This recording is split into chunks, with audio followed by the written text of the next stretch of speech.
Base lunaire Alpha, journal de bord. 1150e jour depuis que nous avons quitté l'orbite de la Terre. Le docteur Elena Russell au rapport. Durant les nombreux mois de notre voyage à travers l'espace, nous avons pris note de tout ce qui s'est passé. Ces archives sont soigneusement classées et mises en ordre. Notre ordinateur sélectionne les notions nouvelles découlant de nos expériences pour les intégrer à la banque mémorielle de l'ordinateur principal. Ce travail, qui occupe à fond notre ordinateur, occasionne du même coup des vacances inattendues à notre personnel. À ceux qui ne sont pas spécialistes, en tout cas. Pour l'intérêt que ça représente. Qu'est-ce qui te fait bougonner, John? Ça t'agace d'avoir du temps libre? J'avoue que je serais beaucoup plus heureux si mes vacances correspondaient à ton temps libre. Seulement, ce n'est jamais le cas. Ça ne s'est jamais produit une fois de mémoire d'ordinateur. Attention, ne parle pas trop vite. L'ordinateur peut très bien nous démontrer le contraire. Il y a des tas de choses qui tendent à faire oublier le passé. Je suis un homme qui vit dans le présent. Au fait, où en sommes-nous maintenant? Qu'est-ce qui a changé?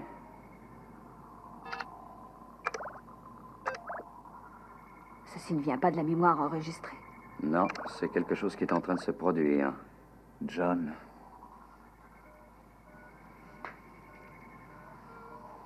Yasko, faites-moi voir notre horizon.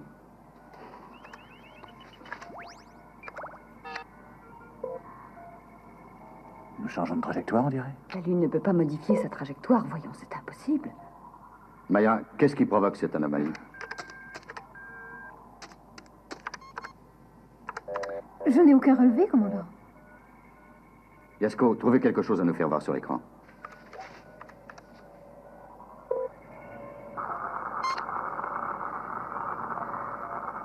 Notre environnement n'a rien de changé. Maya, quels sont les facteurs impondérables qui pourraient modifier notre course? Il n'y en a qu'un, un champ gravitique de l'espace. Localisez ce champ gravitique. L'ordinateur est toujours en train de mettre sa mémoire à jour. On changeait son programme. La recherche actuelle est suspendue. L'analyse des champs gravitiques est en route. Dépêchons un peu. J'ai hâte de savoir ce qui nous fait dévier de notre course. Position supposée de la force gravitique. Aucun pronostic. C'est recoupé ici. Yasko, ouvrez à 360 degrés et connectez sur grand écran.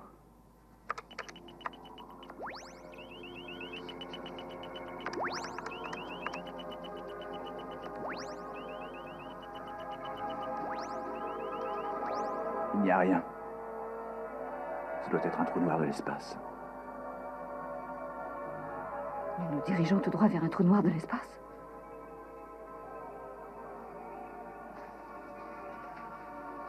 Dispositif d'évacuation. Centre médical, il faut vous préparer à l'évacuation. Unité de recherche, préparez-vous à évacuer. À tous les aigles, préparez-vous à l'évacuation. Je répète, préparez-vous à l'évacuation. Aigle 10, tenez-vous prêt à évacuer le personnel de commandement. Vérifiez le degré d'écart. L'écart est constant, mais la vitesse de dérivation augmente toujours. Nous fonçons à toute allure vers un phénomène inconnu. Je crains que nous ne disposions que de peu de temps. Évacuation.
Identification.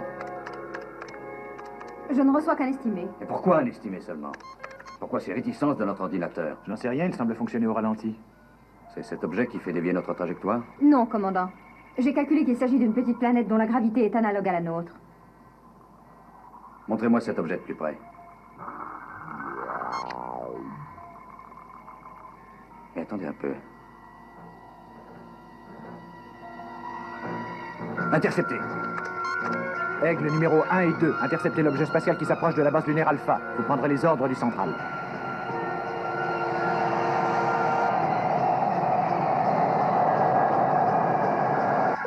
sont en route. Aigle 1 appelle la base, j'ai repéré le vaisseau. Koenig, Aigle 1, avez-vous remarqué une gravité exceptionnelle en provenance du vaisseau? Le champ de gravité est parfaitement normal.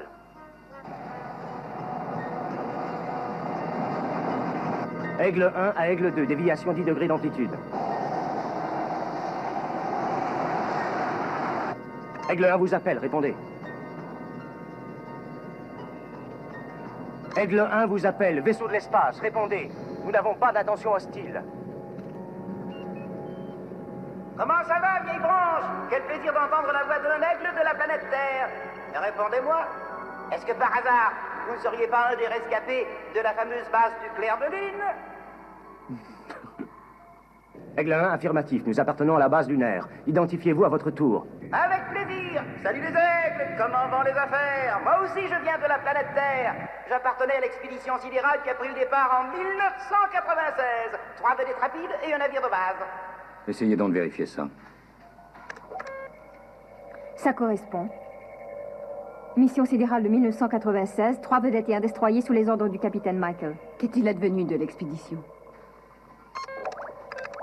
Il y a eu interruption des communications. On ignore ce qu'ils sont devenus. Vedette à Aigle 1. Dites donc, il n'y avait pas sur la Lune autrefois. Comment s'appelait-elle déjà? Alpha, je crois. Savez-vous si elle existe toujours et si les hommes l'habitent encore? La base lunaire Alpha est toujours opérationnelle. On serait encore bien plus opérationnel si nous savions d'où vient cette attraction soudaine. Toujours pas d'informations? Non, commandant. Je vais essayer encore de vérifier s'il y a vraiment interférence au niveau de la gravité ou si l'ordinateur fait défaut. Vedette rapide à base lunaire Alpha. Vedette rapide à base lunaire Alpha. Coucou, c'est moi. Et ça fait tellement longtemps que je n'ai vu ni parlé à âme qui vive que j'avais perdu tout espoir. Ça ne vous dirait rien de m'inviter à déjeuner à la fortune du pot par hasard?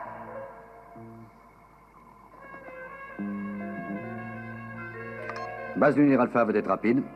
C'est entendu pour ce qui est de l'invitation à déjeuner.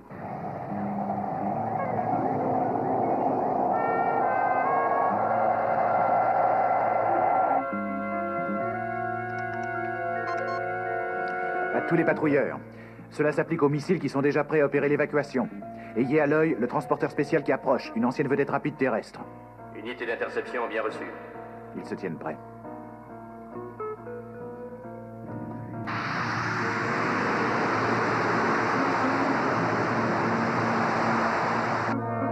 Tous les aigles en position de défense. Soyez prêts à intervenir. Nous allons visiter cette vedette. Elena?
Ici le commandant de la base lunaire Alpha. Nous allons pénétrer à bord.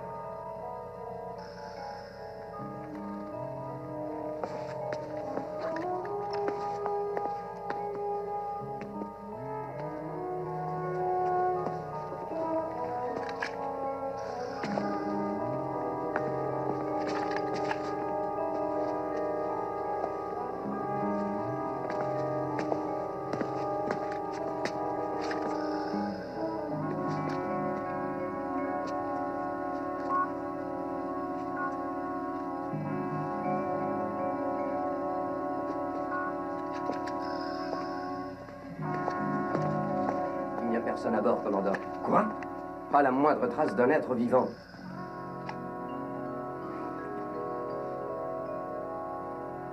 Et cependant, tout fonctionne. Tout fonctionne, commandant. Mais il n'y a personne. Exact, docteur Russell. Ça va, les copains. Vous avez fini votre petite inspection armée jusqu'aux dents?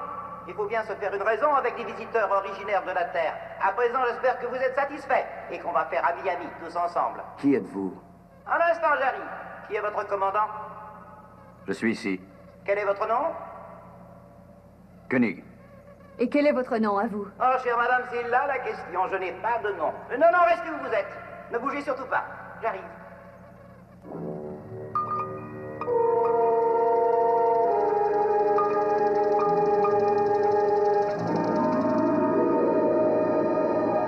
Koenig? Oui, c'est moi. Et vous devez être la dame. C'est moi, le docteur Russell. Ravi de faire votre connaissance, docteur Russell. Eh bien, en route pour la base lunaire. Si vous voulez bien m'excuser, pas de manière entre nous. Et cessez de me tenir en joue, c'est tout à fait désagréable.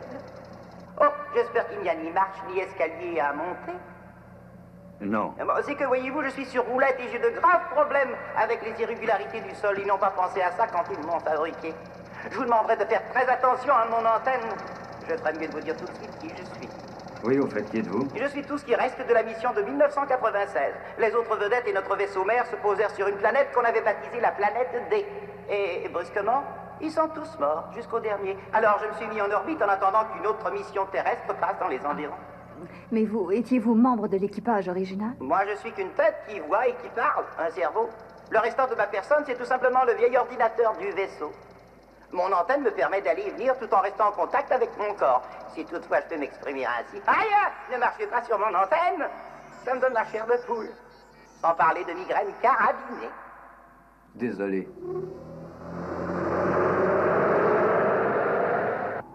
Comment doit-on vous appeler? Mon Dieu, je vous l'ai déjà dit, je n'ai pas de nom. Et comme je suis unique de mon espèce, j'estime que je n'en ai aucun besoin. Cervelle? C'est pas un nom, c'est ce que je suis. Le premier mot que j'ai jamais prononcé était cervelle. Et malheureusement, je l'ai prononcé de travers. J'ai dit quelque chose comme mervelle ou mercel. Alors si vous y tenez absolument, disons que vous pouvez m'appeler Marcel. C'est d'accord, Marcel. Nous ne voudrions surtout pas vous contrarier. Parfait, belle dame. Est-ce que je passe le premier, Koenig? Mais je vous en prie. Merci. Ah, youpi! Ça va comme sur des roulettes. La trajectoire d'Alpha a été largement modifiée. Est-ce que votre ordinateur... Quoi? Avez-vous enregistré quelque Oh chose? non, je n'ai rien remarqué. Un changement de trajectoire, comme c'est curieux, quelque chose exercerait une attraction sur vous. C'est ce que nous voudrions Vous savoir. redoutez qu'il s'agisse d'une planète comme la planète D? Une perspective de collision avec la planète D n'aurait rien de réjouissant. Faites-moi penser à vérifier la chose. Tu crois qu'il peut nous aider? Salut tout le monde! Comment allez-vous? Moi, je me sens en pleine forme. Un petit peu extroverti sur les bords, mais c'est ma nature. Je ne vous cache pas que je suis rudement content de vous voir. J'avais peur d'avoir encore à attendre un siècle ou deux et Oh, comment allez-vous? Désolé de ne pouvoir vous serrer la main, je n'en ai pas. Mais vous pouvez me chatouiller sous le cou si vous voulez. Allez-y, allez-y. J'adore ça. Oh, guidi, guidi, guidi. Elle a les mains fraîches. Oh, vous avez vu le châssis de cette table roulante? Et des roulettes en plastique jaune. Ah non, je ne fais que blaguer, ne vous y trompez pas. Je n'éprouve aucune émotion pour les tables roulantes, on est juste copains. Mais c'est rouge. Votre ordinateur est exactement le même que le mien. Marque 12, programmé par kilogramme, c'est exactement ça.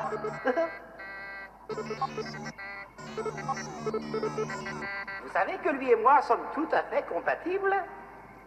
Bon, eh bien, c'est pas tout ça. Il faut que je retourne chez moi si je veux découvrir ce qui modifie votre trajectoire.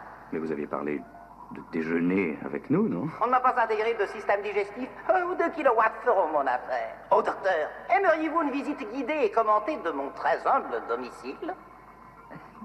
Merci, j'avoue que j'aimerais beaucoup. Je vous fais cette proposition parce qu'en tant que médecin, vous pourriez peut-être identifier la cause de la mort de mon équipage et celle de notre capitaine. Cette question me préoccupe.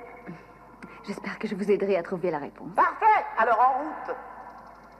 Ça vous ennuie si je vous accompagne? Bien sûr que non! Pourquoi est-ce que ça m'ennuierait? J'en serais enchanté au contraire. Au revoir tout le monde!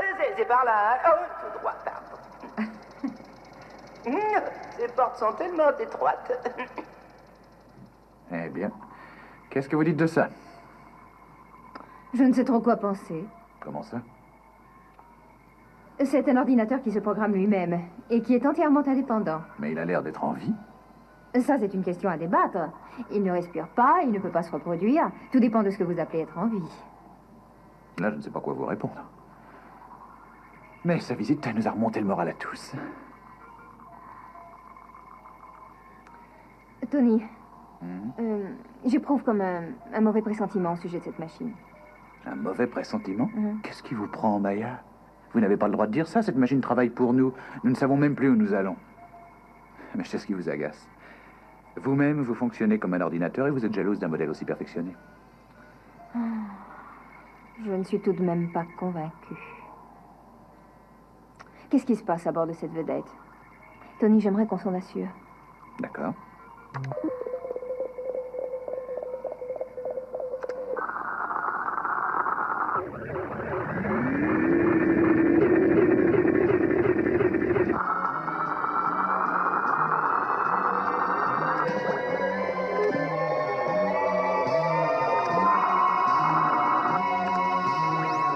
Je donne l'alerte. Il n'y a aucune réponse. La communication est coupée. Vous les en mettez le temps.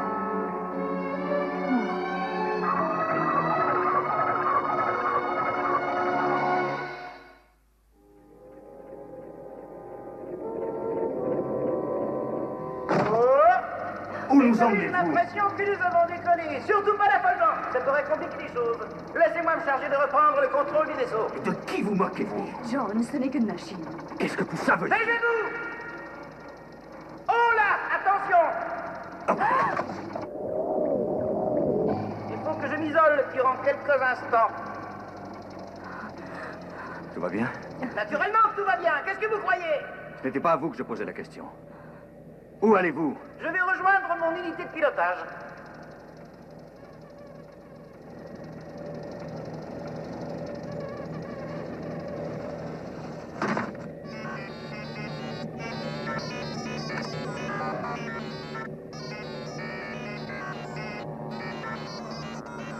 Entrez, vous êtes chez vous. Oh, laissez-moi reprendre en main la navigation de ce vaisseau. Ramenez-nous tout de suite à la base Alpha. Non, attendez.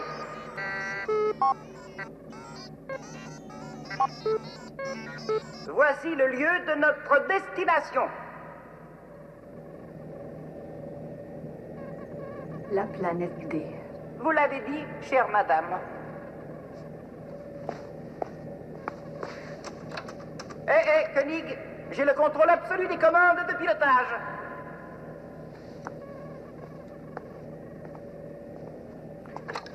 Programmez immédiatement le retour sur Alpha.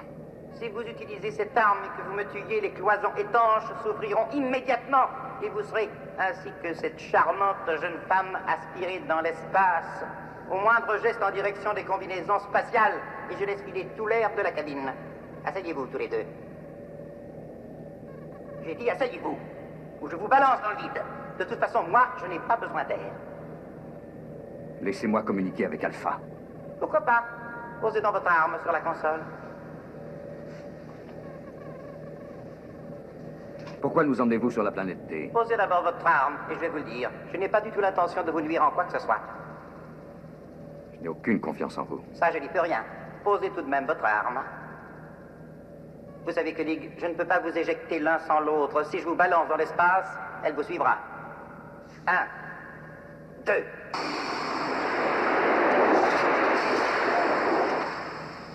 Alors, je n'ai qu'à ouvrir les cloisons étanches et c'en est fait de vous. Posez votre arme sur la console Koenig, juste à côté de la commande d'étanchéité. C'est ça, juste derrière vous.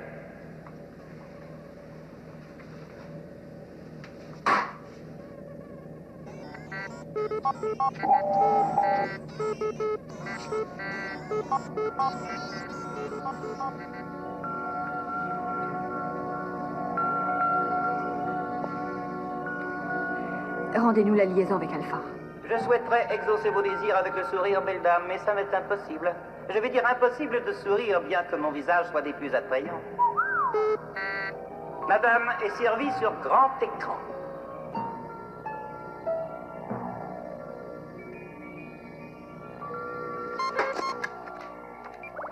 Je ne reçois aucune image sur mon moniteur, quoi que je fasse.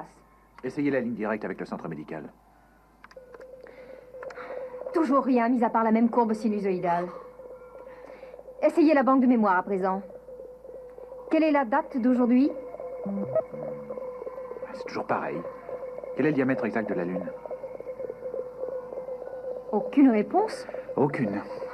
Ou bien l'ordinateur a eu sa mémoire complètement effacée, ou bien c'est le réseau de communication qui est neutralisé. Quoi qu'il en soit, toute la base est aveugle et muette. Ce Marcel fonctionne avec le même ordinateur que le nôtre. Pendant qu'il était ici, il s'est débrouillé afin d'en prendre entièrement le contrôle. Et le tour est joué. Est-ce que c'est la vérité? Vous avez bloqué leur système pour qu'ils n'arrivent pas à nous joindre? J'ai bien peur que vous n'ayez deviné. On ne sait même pas où se situe notre horizon. Sommes-nous sur une trajectoire de collision ou allons-nous demeurer en orbite autour d'un corps inconnu? Qu'est-ce qui se passe? J'attends toujours les consignes concernant Aigle 1. Les communications ont été complètement coupées. Toutes? Ouais. Comment fonctionne l'ordinateur sur Aigle 1? Il a l'air de fonctionner, mais on ne peut en tirer la moindre information. Attendez une minute. Fraser, pouvez-vous piloter sans l'aide de l'ordinateur de la base? Très probablement. Le commandant et le docteur Russell ont été enlevés à bord de cette vedette. Il faut qu'on les ramène. J'y vais quand vous voulez. Non, on va y aller avec toute une escadrille d'aigles. En D'accord. route, Maya.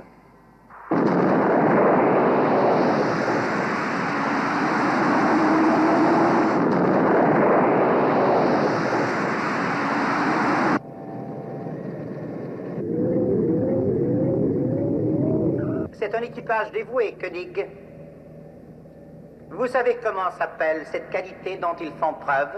C'est la loyauté. Oui, j'avoue que j'aime assez ça. Je vais en prendre note pour ne pas l'oublier.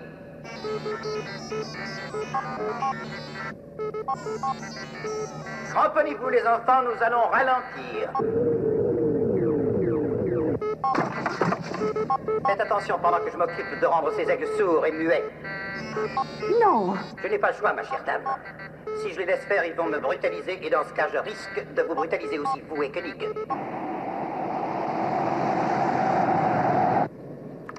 Aigle 1 à l'escadrille entière. La vedette semble vouloir que nous la rattrapions. J'ai très peur de pièges.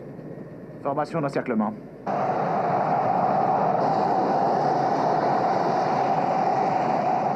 Laissez-moi leur dire quelques mots. Tout pour vous satisfaire, Koenig. Allez-y. Tony, John, retournez vers Alpha. Mais ils sont prisonniers? Exactement. Mais si vous n'obéissez pas, votre équipement va être paralysé, comme celui de la base Alpha. Et vous ne pourrez plus retrouver votre route. Vous voulez que nous vous laissions comme ça? Vous le devez. Dites-leur que vous avez tout ce qu'il vous faut, de quoi manger, de quoi boire. Et si vous voulez de la musique, je vous en jouerai. Nous sommes traités avec déférence. Ne craignez rien. Exécutez mes ordres. Exécution, Tony. J'ai bien entendu, commandant. Est-ce que vous avez vérifié si la Lune et la planète D risquaient d'entrer en collision? Bien entendu. Et je peux vous affirmer qu'aucune catastrophe n'est à redouter pour ces deux planètes. Qu'est-ce que vous avez découvert? Elles se sont mutuellement capturées pour former un système stable et vont probablement tourner l'une autour de l'autre jusqu'à la fin des temps. Qu'est-ce que c'est que ce cerveau? Une machine à sous qui voudrait jouer les pirates de l'air? Qui est-ce qui ose me traiter de machine à sous? Un de ces pierres à bras dotés d'une cervelle grosse comme une tête d'épingle? Aigle 1, retournez vers Alpha. Je veux que le personnel au complet regagne la base. Bien, commandant.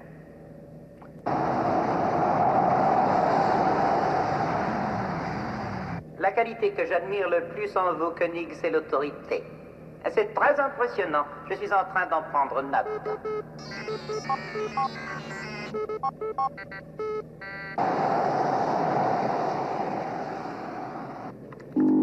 Toute communication avec nous leur est interdite à nouveau. Dans ce cas, je vous guiderai. Entendu. Renvoyez tous les aigles à la base. On continue. Nous avons un ordinateur à l'épreuve de tout contretemps. Maya.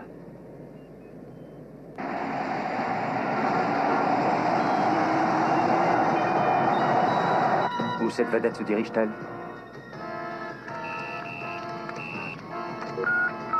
Vers la planète D. Je veux qu'on se pose sur la planète D et qu'on y attende que cette chose nous rejoigne.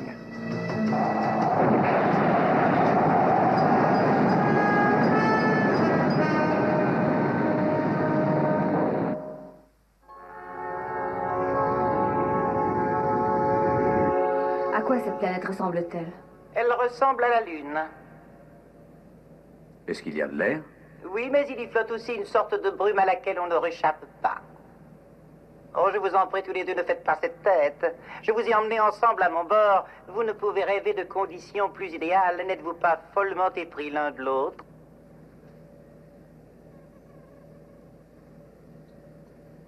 Non. Naturellement que non. Ça vous ennuierait que je le vérifie? Je veux une certitude. Il y a 2 sas individuels attenant au module des passagers. Chacun de vous va en occuper un. Et si nous refusons? J'ai des moyens de persuasion. Ce sont des ultraviolets. Ferme les yeux. C'est très mauvais, vous savez. Vos yeux risquent de se ratatiner. Par pitié, arrêtez ça. Dans ce cas, allez dans les sas. C'est d'accord, mais arrêtez, vous allez nous rendre aveugles. Allons, dans les sas, et en vitesse. Est-ce que tout va bien? Oui. Allons, pressons, pressons. On perd un temps considérable. Hein. Les ultraviolets sont un moyen de persuasion irrésistible. C'est parfait. Alors, vous deux, par ici, par ici.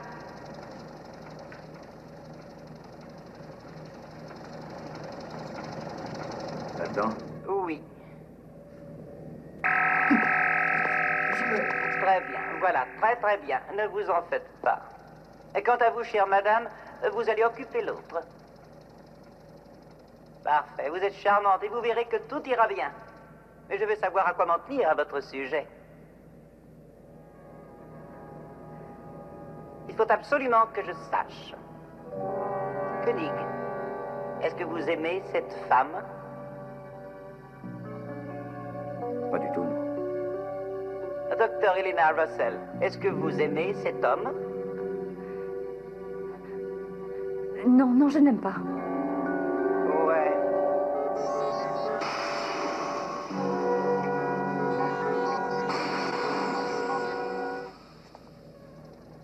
Voilà ce que je vais faire. Je vais vider les sas de l'air qu'ils contiennent. Lentement. Vous voyez ce bouton sur la paroi qui se trouve en face de vous? Un bouton noir. Vous voyez ce bouton noir, oui ou non? Retenez bien qu'à n'importe quel moment, tandis que l'air se raréfie, vous pouvez presser ce bouton, ce qui enverra le peu d'air qui vous reste dans l'autre sas. Vous avez bien compris. Quand vous presserez votre bouton, Koenig, tout l'air qui vous restera ira à Elena. Docteur Russell, si c'est vous qui pressez le bouton noir, la première, vous ferez cadeau du restant de votre air à Koenig, et il pourra vivre.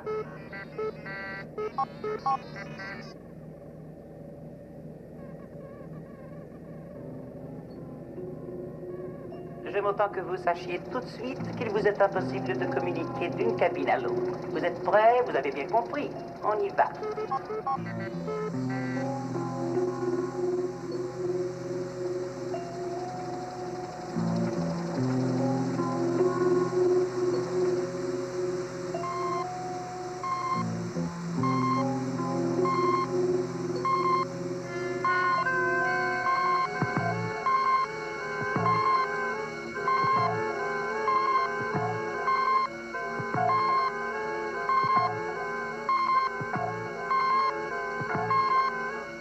Il ne vous reste plus beaucoup de temps, les enfants.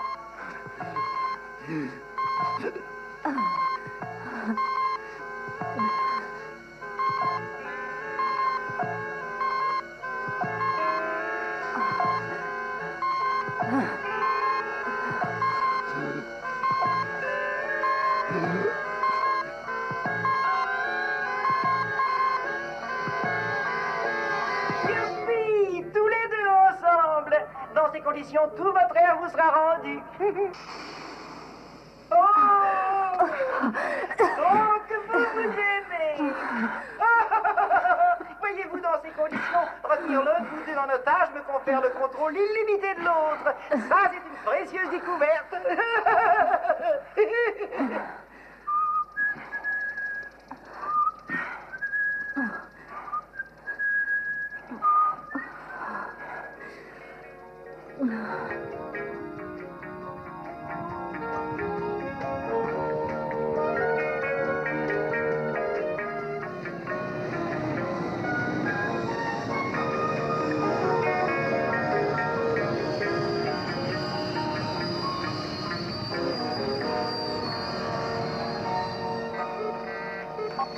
Allons, allons, madame, plus vite que ça.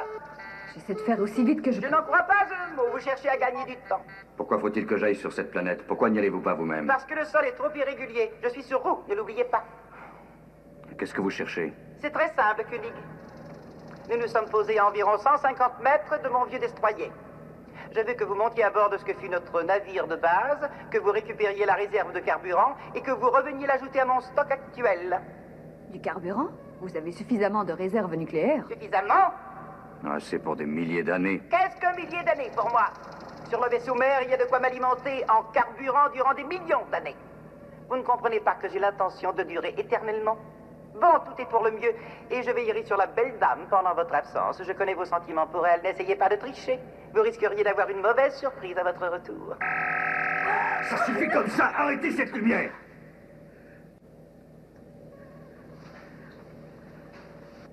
À présent, je suis sûr que tout va très bien se passer.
Allons, Kenny. Dépêchons-nous un peu. Restez en contact. Qu'est-ce que vous faites? Où êtes-vous? Précisez votre position immédiatement. Je n'arrive plus à le distinguer. La visibilité est toujours très mauvaise sur la planète D. Essayez de l'appeler. John? Oui, tout va bien. Il dit que tout va bien. Pourquoi vous inquiétez? Il n'y a aucune raison de s'en faire. Qui est-ce qui a eu l'idée de vous fabriquer? C'est mon maître, le capitaine Michael, qui m'a construit. Je vous l'ai déjà dit, il m'a appris à parler. Il était devenu très attaché à moi. Quel genre d'homme est-ce que c'était? Le voilà, c'est lui. Mon père. Koenig avait d'être rapide. Je ne suis plus très loin de l'endroit où s'est posé le navire de base. Koenig, qu'est-ce que vous voyez? Dans quel état se trouve le vaisseau mère? Les communications sont très indistinctes. Je vous entends très mal et j'ai cessé de voir la vedette. Je me dirige vers la partie aveugle du navire que les ondes ne peuvent atteindre. Terminé. John? John? Il va falloir patienter jusqu'à ce qu'il soit de retour. Toute communication avec lui est maintenant impossible.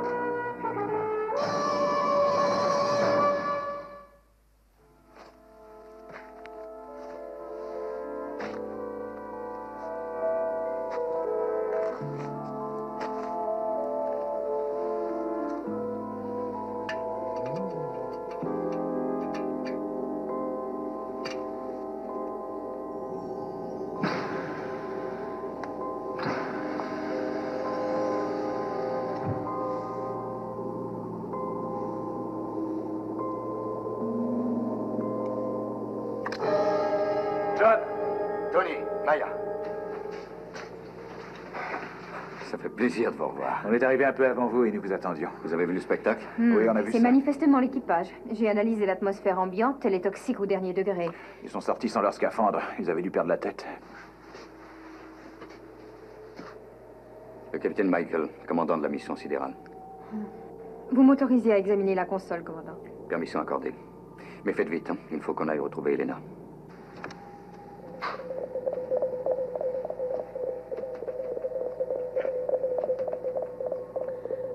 Une courbe régulière, la même que sur la base lunaire. Autrement dit, le vaisseau mère est aveugle. Le cerveau est malade. Vous pensez qu'il a aveuglé lui-même l'ordinateur de bord de son propre vaisseau mère? C'est ce qui fait que, ne sachant pas l'atmosphère empoisonnée, l'équipage a péri. Et c'est pourquoi le capitaine Michael s'est retrouvé seul à bord sans le moindre moyen de subsistance. John, pourquoi le cerveau vous a-t-il kidnappé? Pour que je récupère le carburant que contient ce navire et le lui apporte sur la vedette. Le carburant? Il va vivre éternellement, Maya. Il faut que je le trouve au plus vite.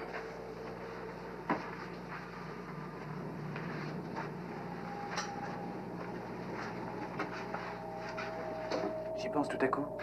Comment va-t-on s'y prendre avec cette machine? Il faut faire attention, il détient Elena en otage.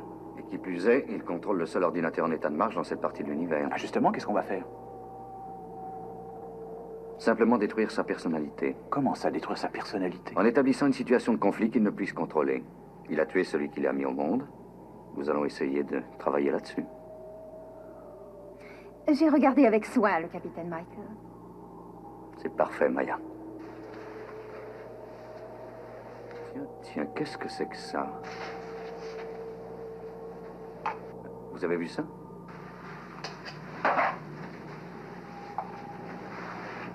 On dirait que le capitaine Michael travaillait à quelque chose qu'il n'a pu finir. De toute façon, ça ne change rien. Oh, je crois que si, Tony. Et si j'ai deviné juste, alors tout s'explique. Qu'est-ce que vous pensez, John? Comment puis-je vous ramener avec moi? Caché tout au fond de votre poche. Parfait.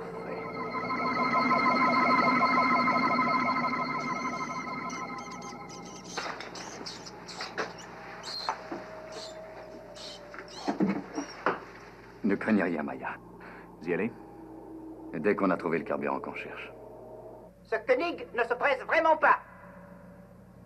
Il doit trouver le carburant, l'extraire d'une voûte verrouillée et ensuite se débrouiller pour le rapporter jusqu'ici. Vous ne vous rendez pas compte de ce que ça représente pour moi. J'espère qu'on peut lui faire confiance. Il n'a jamais eu qu'une parole.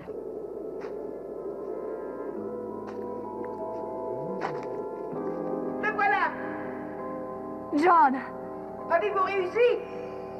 Koenig, un vedette rapide. Je suis de retour avec la provision de carburant. Vous avez bien la réserve au complet? Koenig, répondez-moi! Êtes-vous prêt à me recevoir? Oui, bien entendu. Bienvenue à bord, Koenig.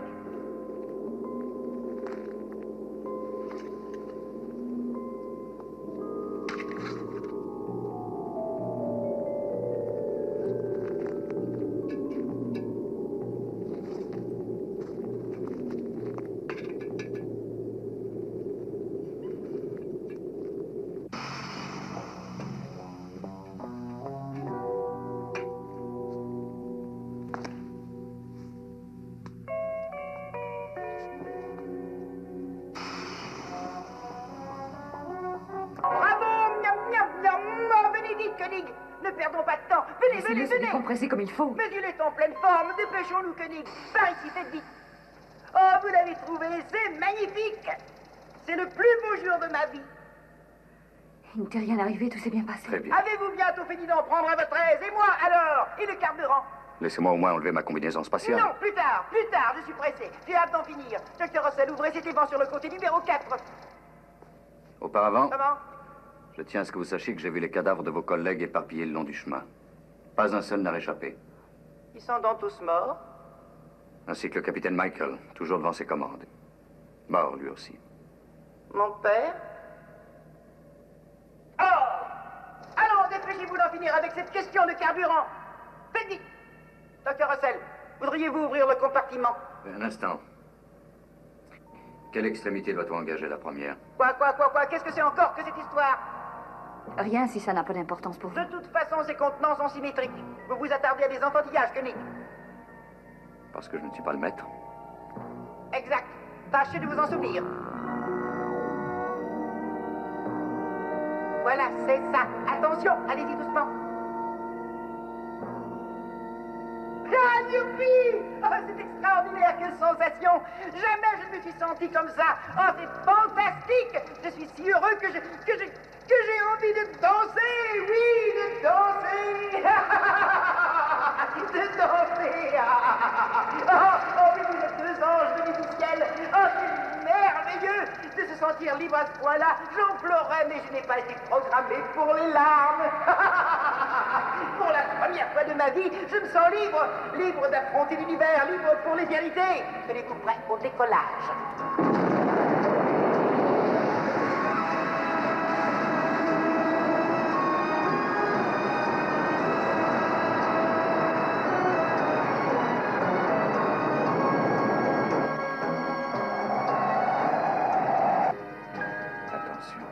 Si l'on s'approche trop de lui, on risque de se faire aveugler, nous aussi.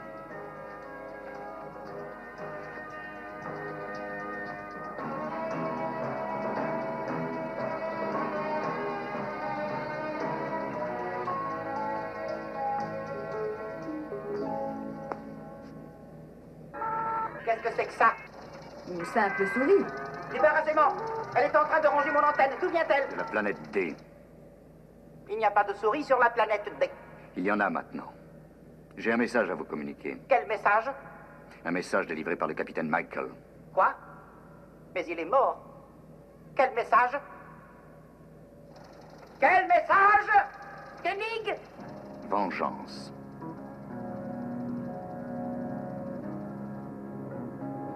Vous n'avez aucun message du capitaine Michael. Pauvre mortel, quel pouvoir pensez-vous exercer contre moi? Je contrôle entièrement ce navire et tout ce qui le renferme. Vous avez eu tort de me braver, parce que je vais vous expédier tous les deux dans l'espace. Pourquoi as-tu tué ton maître?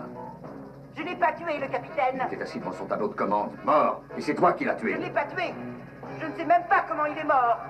Il est mort parce que tu as brouillé son équipement entier. Ce qui a causé la mort de ces hommes, lui fut abandonné sans aucune possibilité de survie. Vous avez tué l'homme qui vous avait donné l'existence, votre propre père. Pourquoi? Écoutez-moi, tous les deux. Je sais pourquoi tu as fait ça. Parce qu'il travaillait sur une version améliorée de ta personne. Ça n'est pas vrai. C'est une pure invention. Je l'ai vu de mes yeux. Il avait mis au point une version perfectionnée de ton vieux modèle, tu le sais. Tu étais déjà démodé avant même d'exister. Tu as brouillé les commandes du vaisseau dans le seul but de l'empêcher de construire un cerveau plus moderne. Oh, mon père ne travaillait pas à améliorer son œuvre. Il ne peut y avoir de meilleur cerveau. Je suis capable de m'améliorer moi-même. Vous êtes très agité. Je vais vous pulvériser à travers l'espace. Non, tu ne résoudras pas ton petit problème en nous tuant comme tu as tué le capitaine Michael. Je n'ai pas tué le capitaine Michael. Vous l'avez tué. Ce n'est pas vrai. Si, tu le Je sais. n'ai pas fait ça. Il me l'a dit, Qu'est-ce qu'il vous l'a dit? le capitaine Michael. Assassin. Ah! À présent, l'heure est arrivée de régler nos comptes. Pourquoi as-tu fait une chose pareille? Koenig, aidez-moi. Pourquoi as-tu fait ça? J'ai fait une erreur, une malheureuse erreur. Dis-moi qui je suis. Vous êtes mon père, le capitaine Michael. Il t'a d'abord conçu, et après il t'a construit. Il est plus intelligent, il est beaucoup plus sensé que tu l'es. Et toi, tu as tué cet homme. Non, attendez, je suis innocent. Non, non, jamais je n'ai Tu as voulu mérité la 100 mort. fois d'être rejeté dans l'espace. Il est À mort. présent, je n'ai plus aucune pitié pour toi. Allez, Mort! fais ça. Écoutez-moi.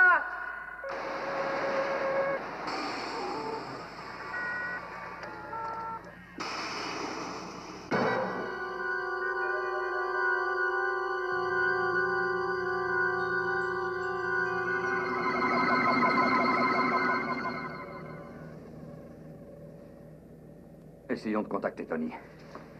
J'ai hâte de réintégrer un de nos aigles, hein. Koenig, aigle 1. Aigle 1, commandant Koenig. Je vous reçois à 100%. Je veux parler à Tony. Je vous écoute, John. À présent, vous pouvez venir nous chercher.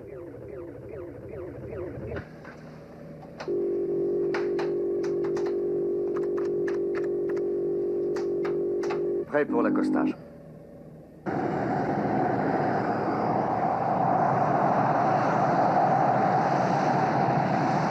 Il nous reste encore à trouver un moyen de prélever ces circuits de mémoire pour les transférer sur Alpha. Le cerveau possède toujours son antenne. Il faut la détruire. Arrachez-la. Si vous détruisez mon antenne, mes circuits de mémoire vont être entièrement effacés. La base lunaire ne retrouvera jamais son système de communication.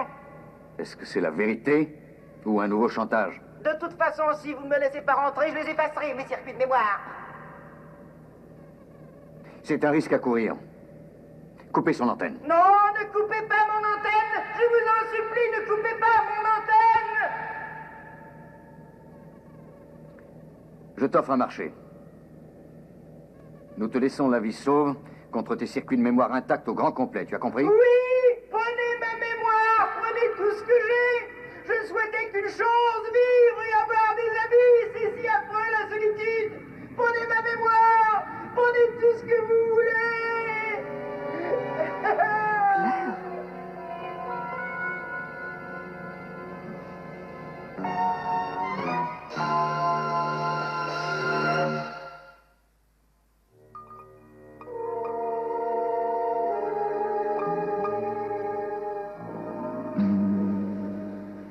Le transfert des circuits de mémoire est achevé, commandant. Très bien, voyons ce que ça donne. D'accord.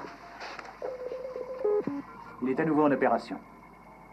On ne sait toujours pas où on se dirige. Vérifiez la trajectoire. Vérification du tracé de la direction horizontale. Ah, on est sur la bonne voie. Nous ne sommes plus du tout en orbite autour de la planète D. Nous avons repris notre course habituelle. C'était encore un autre mensonge de sa part. Et qu'allez-vous faire de cette machine démente, commandant? Je n'en sais rien, Maya. Faites-nous voir de quoi il a l'air à présent. Nous l'avons rendu aveugle et sourd. Et on lui a pris sa mémoire. Attention, n'oubliez pas qu'avant d'en arriver là, il a tué bien du monde. Il a été bouleversé de la mort de son maître, Tony. Et il a pleuré. Il avait donc une conscience. On pourrait lui restituer ses circuits de mémoire, en tout cas. Non. Ce serait bien trop dangereux. Non. Pas si nous le programmons comme un être doué de civisme.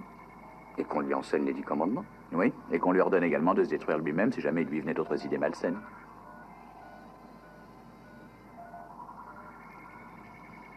Rendez les circuits de mémoire à la vedette rapide. Oui, commandant. Maya, à présent que notre ordinateur a assimilé ses circuits de mémoire, il vaudrait mieux éviter de vous transformer en un chariot mobile doté de roues jaunes, où la console va se lancer à votre poursuite. Sommes-nous sur le point d'avoir bientôt des temps libres qui vont enfin coïncider? Je crains que nous ayons utilisé tout notre temps disponible jusqu'à la fin du mois, malheureusement, cher monsieur. C'est admirable. J'avais justement l'intention d'étudier le fameux test d'amour. À quel test faites-vous allusion, commandant? Oh, il s'agit d'une certaine épreuve que notre petit protégé a inventée. Et quand nous l'avons passé, nous avons échoué. Je croyais qu'on avait pourtant réussi.